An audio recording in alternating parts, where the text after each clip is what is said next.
नमस्कार दोस्तों, मैं doctor Pratibha Awasthi classical homeopathic practitioner Lucknow में प्रैक्टिस करती हूँ। आज हम बात करेंगे थायराइड की। थायराइड क्या है, इसका रोल क्या है हमारी बॉडी में, इससे रिलेटेड क्या क्या बीमारियाँ होती हैं और उन बीमारियों के होने पर हमें क्या क्या सिम्टम्स हो सकते हैं। ये ज़रूरी है ताकि अगर आप को ये सारे सिम्टम्स हो रहे हैं तो आप जल्द से जल्द अपना टेस्ट करा के डॉक्टर से मेडिकेशन स्टार्ट कर सकें, ताकि आपको एक लंबे समय तक इस बीमारी के साथ ना रहना पड़े जो आपके फंक्शन को ऑलरेडी बहुत अफेक्ट कर चुका हो। सबसे पहले थायराइड क्या है। थायराइड एक ग्लैंड है जो हमारे नेक में होती है। ये थायराइड कुछ हार्मोन्स रिलीज़ करती है। उन हार्मोन्स के बहुत सारे रोल हैं, बहुत सारे फंक्शंस हैं। थायराइड हार्मोन हमारे मेटाबॉलिज्म में हेल्प करता है। मेटाबॉलिज्म क्या है, जब भी हम कुछ खाते हैं, कोई भी फूड इंटेक करते हैं तो वो फूड एनर्जी की फॉर्म में कन्वर्ट हो, ये काम थायराइड हार्मोन्स का होता है। क्योंकि अगर आपका फूड एनर्जी की फॉर्म में कन्वर्ट नहीं होगा प्रॉपरली तो आपकी बॉडी के बहुत सारे फंक्शंस हैं जो इफेक्ट होंगे, जैसे कि आपका कार्डियोवास्कुलर सिस्टम, आपका हार्ट। अगर आपके हार्ट के सेल्स को प्रॉपर एनर्जी नहीं मिलेगी तो वो आपके ब्लड को प्रॉपर पंप आउट नहीं कर सकते। डाइजेस्टिव सिस्टम, अगर आपकी डाइजेस्टिव सिस्टम में प्रॉपर एनर्जी नहीं है कि फूड के मूवमेंट प्रॉपर नहीं होंगे। नर्वस सिस्टम, अगर नर्वस सेल्स में आप नर्वस सेल्स को प्रॉपर एनर्जी नहीं मिल रही है तो आपके जो नर्वस सिस्टम है वो प्रॉपर डेवलप नहीं होगा। रिप्रोडक्टिव सिस्टम, अगर रिप्रोडक्टिव सिस्टम को प्रॉपर उस सेल्स को प्रॉपर एनर्जी नहीं मिल रही है तो वो भी इफेक्ट होगा। इससे लेडीज़ में इरेगुलर मेंस्ट्रुअल साइकिल होगा, उनको पीरियड्स एबनॉर्मल होंगे, डिलेड मेंसेस होंगे, स्कैंटी मेंसेस होंगे, कभी कम पीरियड्स आने, कभी ज़्यादा पीरियड्स आने, क्लोथ्स के साथ पेनफुल मेंसेस और इनफर्टिलिटी।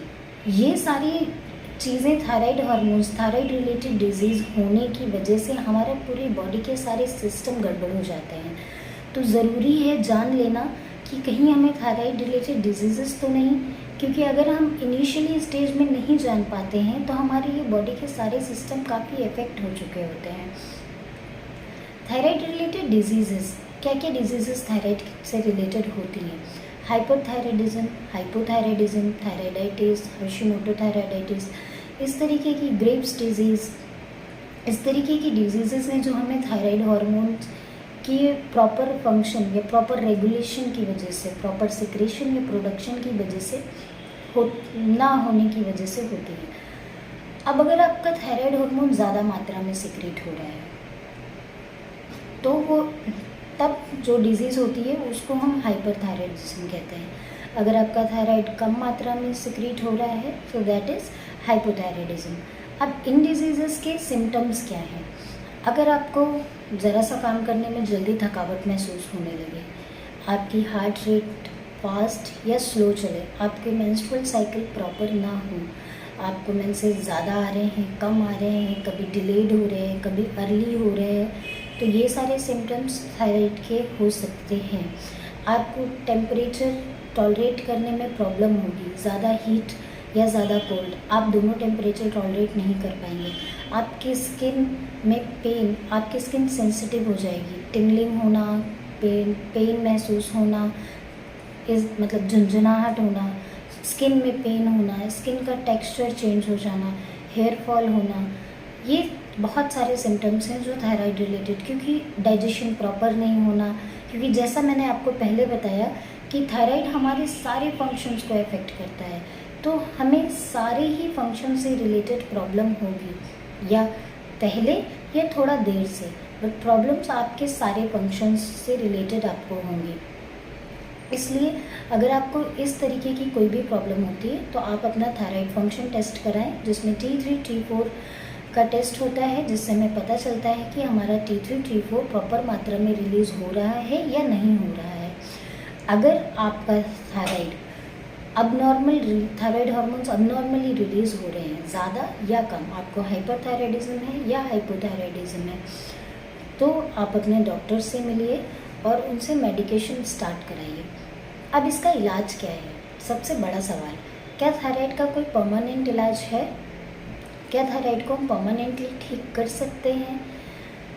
तो अगर मैं गूगल की बात करूँ तो गूगल कहता है कि नहीं, आप थायराइड को मेंटेन कर सकते हैं, आप हाइपरथायराइडिज्म या हाइपोथायराइडिज्म को मेंटेन कर सकते हैं, बट आप इसे क्योर नहीं कर सकते। क्योंकि अगर हम मॉडर्न मेडिसिन की बात करें, मॉडर्न साइंस की बात करें, तो उसमें इसका क्योर नहीं है, वो सिर्फ मेंटेनेंस है। बट क्या मेंटेनेंस मतलब मेंटेनेंस सही है? अगर आप किसी बीमारी के साथ चल रहे हैं, आप भले ही वो मेंटेन हो, बट आप रेगुलर एक दवा खा रहे हैं, तो क्या आपका माइंड सेट हेल्दी रहेगा? आपके माइंड में हर दिन ये सवाल आएगा कि मैं बीमार हूँ। तो अगर आपको इसका इलाज चाहिए तो आपको एक क्लासिकल होम्योपैथ के पास जाना चाहिए, क्योंकि होम्योपैथी में थायराइड का परमानेंट इलाज है। जब आप एक होम्योपैथ के पास जाते हैं और जब आप एक होम्योपैथिक ट्रीटमेंट लेते हैं थायराइड के लिए, तो वो सिर्फ आपको मेंटेन नहीं वो सिर्फ आपके थायराइड हार्मोन को मेंटेन करके नहीं रखते, वो उसे परमानेंट क्योर करते हैं। तो ये आपको फिजिकली और मेंटली दोनों तरह से हेल्दी रखता है, क्योंकि लाइफ टाइम दवा खा के भले ही आप अपनी बीमारी मेंटेन रखें, बट आपका माइंडसेट कभी हेल्दी नहीं रह सकता। आपके माइंड में हमेशा ये चीज़ रहेगी कि आप बीमार हैं, क्योंकि आप रोज़ दवा खा रहे हैं।